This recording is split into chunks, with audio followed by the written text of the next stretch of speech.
Thula ezincekwini zenkosi nakomama ngibathanda kakhulu ukuze kuyofika kubantu abasha. Namhlanje ke sesiqala inkonzo yangoLwesihlanu lapho khona uJesu emi phambi kaPilato. Sesiyaqala ke ukuyifunda lencwadi lapha na kuMarko 15, so qala khona ku1 sehle njalo. Ukuthula kubazalwane. So funda incwadi kaMarko 15. Isihloko sayo sithi uJesu ephambi koPilato. Verse 1. Kwathi masinyane ekseni abapristi abakhulu namalunga nababhali nomphakathi wonke benza icebo. Kwathi masinyane ekseni amalunga amakhulu nabapristi kuthiwa babenza icebo. Bambopha uJesu, bamqhuba bamnikela kuPilato. Bambopha uJesu Kristu bamnikela kuPilato.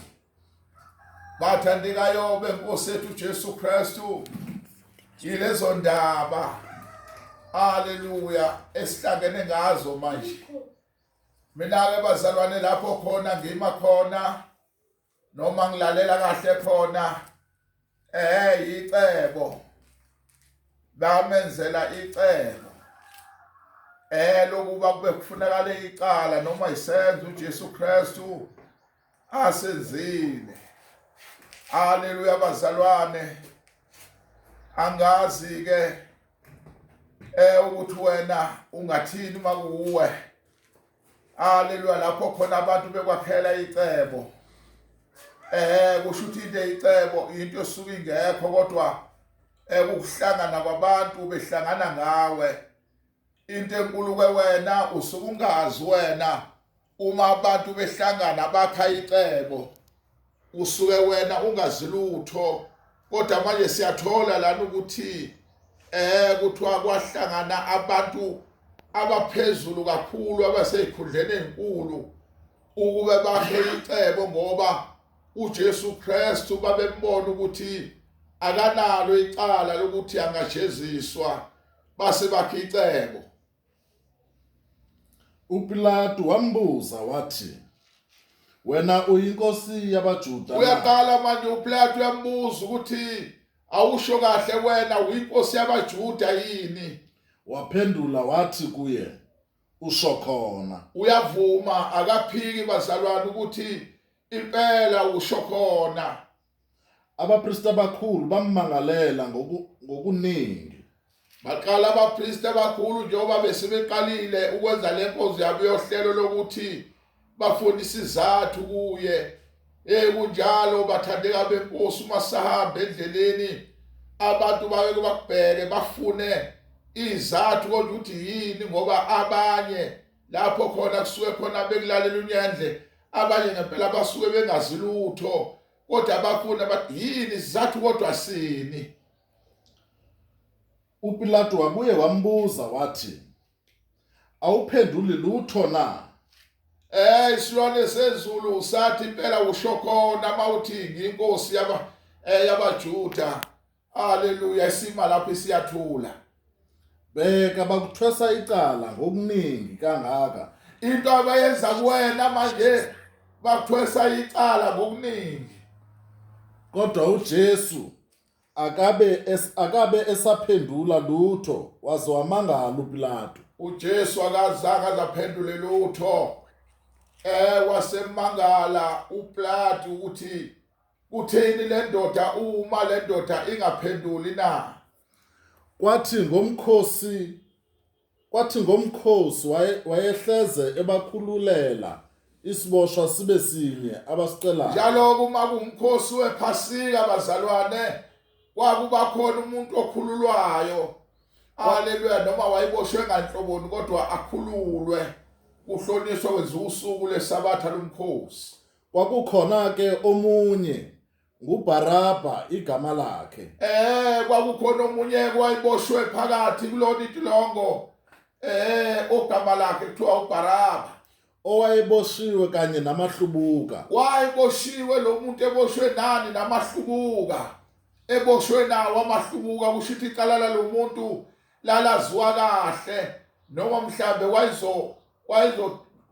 wayizolokhuza ugilimithi avalele ugilimithi kodwa haleluya uzozwa ukuthi 2-1 manje wona ayebulele umuntu ekuhlubukeni ayibulela umuntu amahlubuka lapho ekuhlubukeni isixuku senyuka saqala ukucela ukuba abenzele njengalokho abahlezele isixuku ngoba sasimdinga uJesu Kristu ube alahlwe icala kwasekudingeka abazalwane ukuba impela siphenyisise kepha uPilato wabaphendula wathi nithanda ukuba nginikhululele inkosi yabaJuda na nithanda ukuba nginikhululele bani noma inkosi yabaJuda na noBarabha na ngokuba wayekwazi ukuthi abapristi abakhulu bamnikele ngomhawu ngoba uPilato phakathi nenhlizweni yakhe wayazi ukuthi lento enziwe kuJesu Kristu kodwa kungenxa yomhobholo noma kungenxa yani bazalwane yomhawu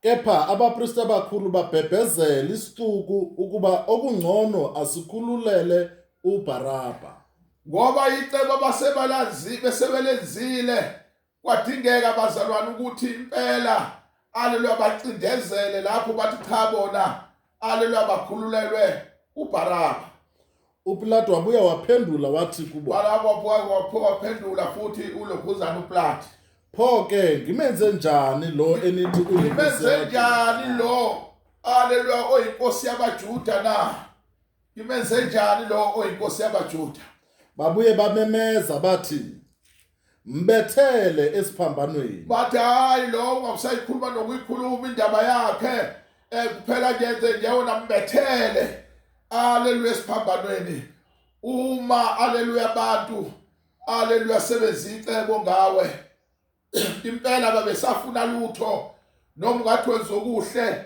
ababesafuna lutho haleluya ngani ngoba basuke beselakha icebo lapha ya haleluya wena ungazi bathi nje bacindezela impela bathi ongcono haleluya wena sikhulela uBarabha uJesu Kristu awabe njani haleluya akabethelwe uJesu kodwa manje okungimangalisayo haleluya labantu abathi uJesu Kristu akabethelwe kukhona laba bekade bevulwa amehlo haleluya uyena lo Jesu kukhona ababezishosha haleluya besukuma ngenxa kabani yalo Jesu Kristu kodwa basakhumbula konke okuhle kunjalo umuntu uma engasakuthandi haleluya noma ungenzani haleluya kodwa yena uhleli lento ngobunjani haleluya akafuni ngithi maKristu amahle engathi inkosi ngalisiza haleluya ibandla likaThixo ukuba kuphela lime ngokukholwa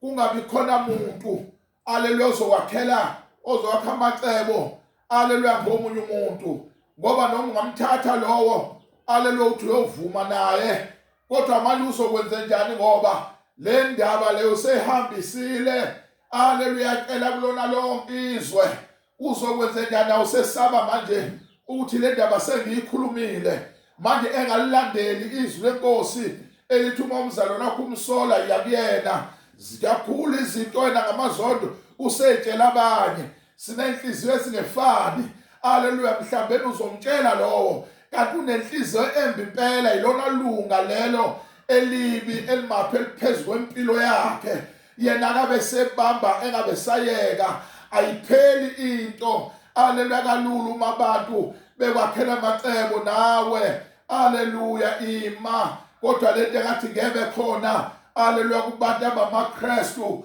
ukuba babambelana amagqubu baze bakhalane haleluya amacebo ngoba siyazi ukuthi uJesu Kristu njengoba wayengenalo haleluya icala kodwa ngenxa yamacebo ngenxa ukuthi basebele ndaba beyifakile ukuthi impela kufanele noma kanjani haleluya bulawe ninjalo ke bazalwane ungayibona into lokukhula ingehli uloku njalo into lokuyimile haleluya kungenxa yani kungenxa yamacebo kodwa uPilato wathi kubo ngokuba wenze bubi buni na uPilato yabuza ukuthi madoda nishoni wenze bubuni lo muntu chazani madoda kepha bamemeza kakhulu bathi mbethelele esiphambanweni bamemeza kakhulu bathi mususikhathaza kuphela lo muntu yenze njani mbethele esiphambanweni mbethele kusho thina